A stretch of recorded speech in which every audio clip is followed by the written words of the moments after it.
ममता बनर्जी को अपनी हार के सही कारणों का समीक्षा करना चाहिए। लेकिन उसके बाद आई खबरों में आपने देखा होगा कि संविधान के आगे सबको झुकना पड़ता है।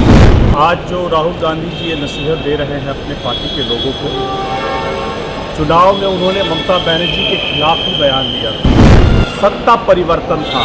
ममता बनर्जी का जो कुशासन था 15 सालों का, उसका एंटी इनकम्बेंसी था और स्ट्रांगली जनता ने अपना मत दिया।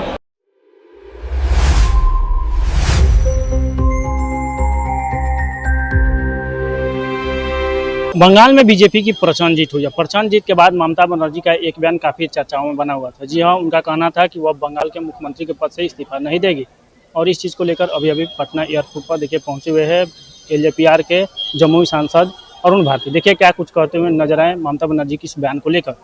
अच्छा, कोई बात नहीं सर, आप भी तो सर बंगाल में सर बीजेपी की प्रचंड जीत हुई सर, इसके बावजूद ममता बनर्जी कह रही है कि मैं इस्तीफा नहीं दूंगी। कल तक बोल रही थी कि इस्तीफा नहीं देंगे। अगर कोई ऐसा कोई स्थिति आता है तो संविधान में इसके लिए प्रावधान है। लेकिन उसके बाद आई खबरों में आपने देखा होगा कि संविधान के आगे सबको झुकना पड़ता है। ममता बनर्जी जी भी झुकी और उन्होंने स्वीकार किया कि अब मैं इस्तीफा दूंगी। सवाल नहीं मनीष सर, निशांत कुमार आप डाउन करो की बात चल रही है, क्या सर उनको बनना ये चाहिए? मैं तो इसका स्वागत करूंगा, लेकिन ये फैसला अंतर्गतवा जनता दल यूनाइटेड को लेता है, को लेना है, उनके नेताओं को लेना है।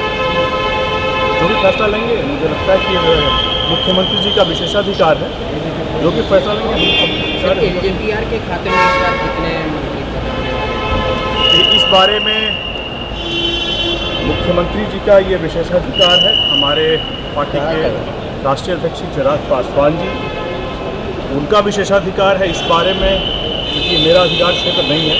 इस बारे में मैं कुछ नहीं बोलूँगा। सर, राहुल गांधी ने कल बयान दिया सर, उन्होंने कहा कि कांग्रेस के नेता जो टीएमसी के हार पर खुश हैं, उन्हें शर्म आनी चाहिए। लोकतंत्र की हत्या हुई, वोट चोरी हुई है। आप आज जो राहुल गांधी जी ये नसीहत दे रहे हैं अपने पार्टी के लोगों को, चुनाव में उन्होंने ममता बनर्जी के खिलाफ ही बयान दिया था। ऐसे में जब लोग बयान देते हैं तो इससे पहले अपने बयानों पर, पुराने दिए गए बयानों पर ज़रूर रिफ्लेक्ट करना चाहिए। और दूसरी सबसे बात, जो बार बार एसआईआर को दोषी ठहराया जा रहा है, तो आप ये बताइए कि पूरे बंगाल के चुनाव में जिस तरह से जनता ने सत्ता परिवर्तन किया है, इस बारे में क्यों नहीं बात हो रही है? भाजपा 80 सीटों पर थी और वही अब ममता बनर्जी अगर अपने पुराने स्थिति से अगर 80 सीटों पर आ जाती है, भाजपा नई 65 सीटें जीतती है। जो टीएमसी का 124 स्ट्रॉन्ग होल्ड सीट था, वहाँ से 78 सीटें हार जाती है। भाजपा अपनी पूरी की पूरी 54 जो पुरानी जीती हुई सीटें थी उसको रिटेन करती है। 5% ज़्यादा महिलाएं अगर भाजपा को वोट करती हैं, 83% दलित समाज पश्चिम बंगाल में अगर भाजपा को वोट करता है और 96% अनुसूचित जनजाति समाज, एसटी समाज अगर भाजपा को वोट करता है, तो ये सिर्फ और सिर्फ सत्ता परिवर्तन था। ममता बनर्जी का जो कुशासन था 15 सालों का, उसका एंटी इनकम्बेंसी था और स्ट्रांगली जनता ने अपना मत दिया। इससे एसआईआर का कुछ लेना देना नहीं है। एसआईआर संविधान के द्वारा बनाई गई संस्था का अपना एक स्वायत्त अधिकार है, हर समय पर अलग अलग समय पर होता रहा है। इसके लिए एसआईआर को आपको सही समीक्षा करने के बजाय आप एसआईआर पर दोष लगाएंगे, ये सरासर गलत है। ममता बनर्जी को अपनी हार के सही कारणों का समीक्षा करना चाहिए। सर, जीतन राम मांझी ने एक बयान दिया सर, उन्होंने कहा है कि अगर 1-2 पौच अगर कोई पीते हैं तो उन्हें गिरफ्तार नहीं किया जाना चाहिए। ये मैं सम्राट चौधरी से अपील करता हूँ। देखिए, लॉ ऑफ द लैंड जो होता है उसको सभी को मानना पड़ता है।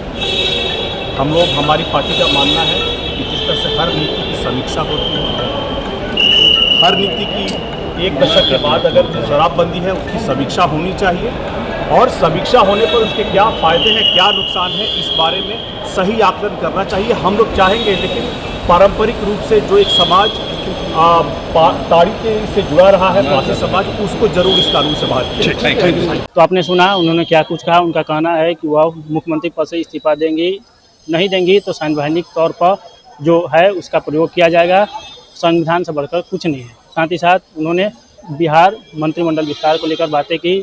जब पत्रकारों ने उनसे उनके LPR के 2 मंत्री देने हैं बिहार में, उनको लेकर बात की तो उनका कहना है यह शीर्ष नेतृत्व यानी चिराग पासवान तय करेंगे। साथ ही साथ राहुल गांधी लेकर बोला और मांझी के जो शराब के बयान चल रहे हैं उनको लेकर बोला। इन सारी चीज़ों को लेकर आपकी क्या राय है? फिलहाल इस खबर में इतना ही। आगे तमाम खबरों को जानने के लिए बने रहिए न्यूज़ PR के साथ। धन्यवाद।